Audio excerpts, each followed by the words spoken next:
Bismillahirrahmanirrahim. Saya akan menjelaskan tentang teori interaksi simbolik. Teori ini memiliki asumsi bahwa manusia menciptakan makna melalui proses komunikasi. Teori ini berfokus pada pentingnya konsep diri dan persepsi antar individu terhadap interaksi terhadap individu lain. Jadi dalam teori ini kita mempelajari tentang bagaimana kita mempelajari suatu simbol-simbol dalam kehidupan ini yang telah kita sepakati bersama. Jadi ambil contoh, mungkin menurut saya ini cukup mudah untuk dipahami ya, karena ini hanya tentang simbol-simbol yang harus kita pahami dalam berkomunikasi itu. Misal kita ambil contoh, misal simbol dari rambu-rambu lalu lintas. Rambu-rambu lalu lintas itu untuk simbol. Dan di sini ada simbol verbal dan non verbal.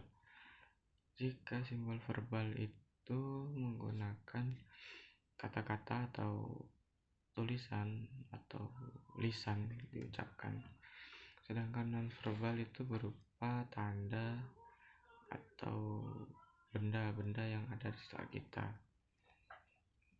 Jadi jika contoh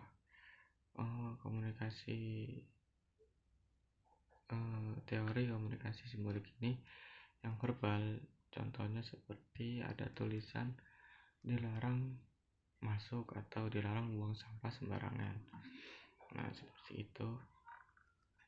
Terus untuk yang non verbal ini bisa kita ambil dari simbol-simbol yang ada dalam rambu-rambu lalu lintas. Rambu-rambu lalu lintas seperti dilarang parkir, dilarang berhenti, atau lampu merah, lampu kuning, lampu hijau, seperti itu. Dan selanjutnya yang penting ini ada dalam teori komunikasi simbolik ini adalah meaning dalam sini diartikan sebagai arti atau makna yang dapat diambil dari simbol tersebut.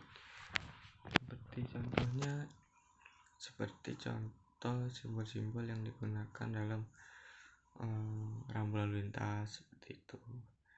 Sudah jelas maksudnya. Jika ada lambang huruf P di silang, berarti artinya itu dilarang parkir.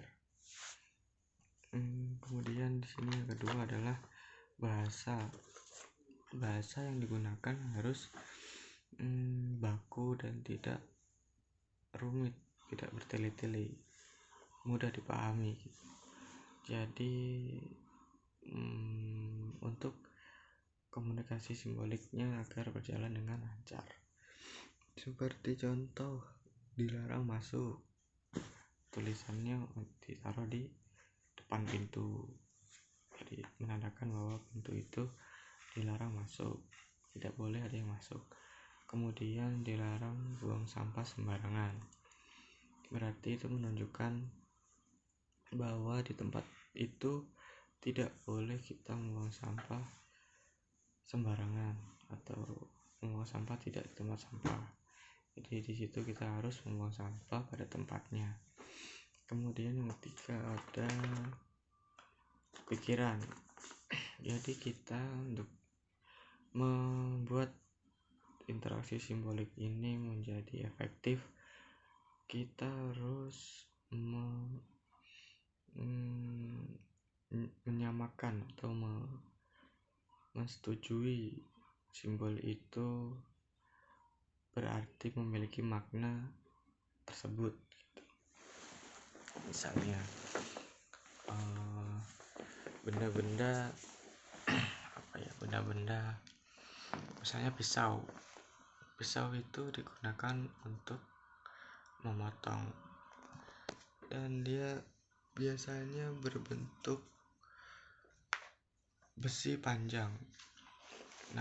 Di situ berarti menyimpulkan bahwa itu pisau, dan itu kita sudah menyetujuinya, ya sudah mengetahuinya sejak lama. Ya seperti itu. Lalu misalnya lagi dari pemikiran ini kita ambil contoh bendera kuning. Bendera kuning itu dilambangkan, jika di masyarakat Indonesia dilambangkan sebagai lambang orang meninggal. Nah, di situ pemikiran itu harus kita samakan bahwa bendera kuning di daerah tersebut menandakan bahwa ada seseorang yang telah meninggal, seperti itu. Dan kemudian apalagi simbol-simbol dari daerah satu dengan daerah lain atau budaya satu dengan budaya lain pasti berbeda. Contohnya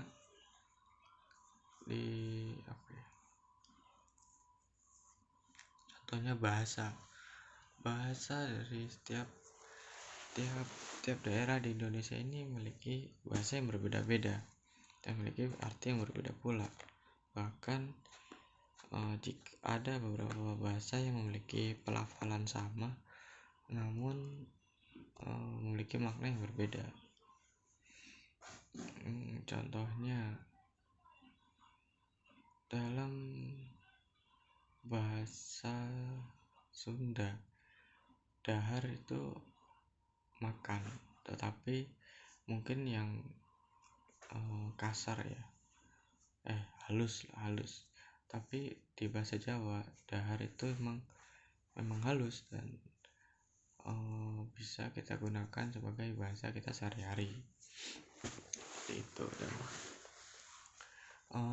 di bahasa Sunda mungkin mandi, bahasa Sundanya apa berbeda.